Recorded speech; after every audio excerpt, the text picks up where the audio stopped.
when I talk to people, like I see where I'm at today, but I know where I come from. And it's kind of hard to almost separate that. I'm almost, not in a way I'm kissing my own ass, but I'm amazed at what a human being can actually do. So when I start talking to myself in the third person, it's strictly because I know that I literally made this human being out of just like a whole bunch of scraps. Mm-hmm. And I wasn't, I wasn't a mechanic. I wasn't a carpenter. So I didn't know how to do any of this shit. Mm-hmm. I wasn't trained in how to build a human being from nothing. Like my mom didn't train me. My dad didn't train me. Life didn't train me. Well, life did train me. Yeah. Life did train me, correction. And I started putting this scrap metal together. I'm like, I wonder what the fuck's going to happen. The first year I tried to do was all fucked up. And after a while, I started learning more and more and more through pain and suffering. I started learning so much about stuff. Before I knew it, man, I built this beautiful car. And I'm like, how the fuck did I do that? And I knew how, and I know how to do it because I have all the tools. Through all the failure I went through trying to build this person who's Goggins. Mm-hmm.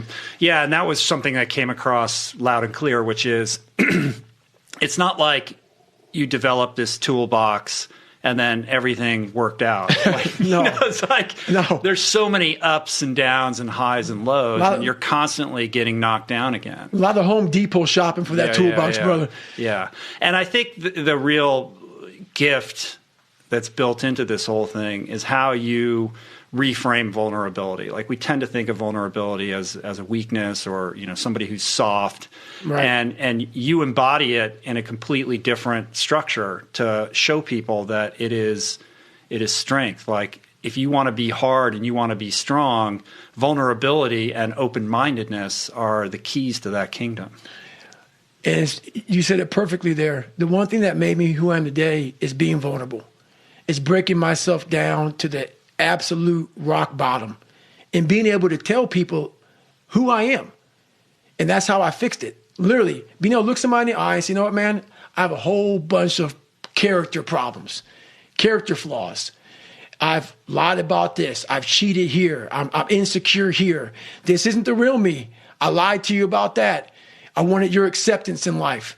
All those things happen. But the thing about it is that we get judged so quickly by who we are. We don't know. We don't go to where it happened. Life created this person, me. Life created me to be this fucked up person that I was back in the day. And I had to realize, man, that's okay, man. It's not my fault. Now I gotta go back and fix this shit, though. Mm-hmm. So a lot of this isn't your fault, why you do some things you do, why you feel the way you feel. But no one's coming back to save your ass. You have to go back to where the shit started, wherever that place is for everybody, and have the courage to go back there and start fixing what broke you. Mm-hmm. And that's my. I was like, hey, I'm fucked up. I'm gonna go back and fix this, though. You got to be honest with yourself 100% about where you're at. 100%. People don't like that. Oh, it's ugly. Yeah. And what's funny about it is that as you're trying to fix yourself and dig yourself out of this deep hole that life, society, and you helped also.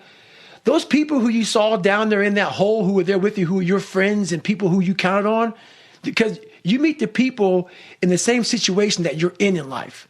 Those people become your friends. And the second you try to get out of that situation and become better, those people are in that grave, in that dungeon, just yanking at your heels, man, saying, get the fuck back. Oh, no, come on back here, motherfucker. Yeah. You ain't gonna make me feel like shit by you getting out of this hole. Who the fuck do you think you are? So I get that all the time now.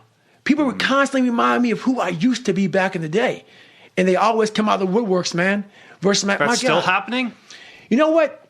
When you come from a small, small town, and you come from a place that a lot of people don't want to come out of it and get out of it, and all you want to do is become somebody, small town mentality is a real mentality. You've got to be able to get out and let your mind see open-mindedness. Because a small town, what it does to you is it closes your mind. Completely closes your mind. Not everybody. This isn't everybody. A lot of people. You have to be able to go out there and create open-mindedness. You need space. You need space to see the world. Like a lot of racism, a lot of ignorance in the world, it comes from people not being out and seeing other things, seeing other people, seeing all kind of shit. That's why we judge so harshly, because our minds are so closed to the reality of life. Period. Have you been back to Brazil? I went back to Brazil a couple of times, And I have nothing wrong with Brazil. Because once again, you can't, another thing about growth is you can't hold on to hate. Mm-hmm. You can't hold on to hate. And see, once you take a different step, so I had to take a step out of my life because once you're in that hell, that's all you see is what's in front of you. When I stepped out of it, I saw Brazil very differently. There were a lot of great people in Brazil. Some of the best people I knew were from Brazil. But when you're in hell, all you see is a little patch in front of you of the kids that are calling you nigger. Of the people that spray painted nigger, we're going to kill you on your car. Mm-hmm. People put that shit in your locker. People put that shit on your notebook in Spanish class. That's all you see. You didn't see that, my God, a lot of people fucking like me here. So once you take a step back and see the reality of the true ignorance that you're dealing with from a small group of people, that's when you get growth. Because, I went through a phase in the book I talked about, man, I was all about black and only black when I was a junior in high school because I was so beat down. Mm-hmm.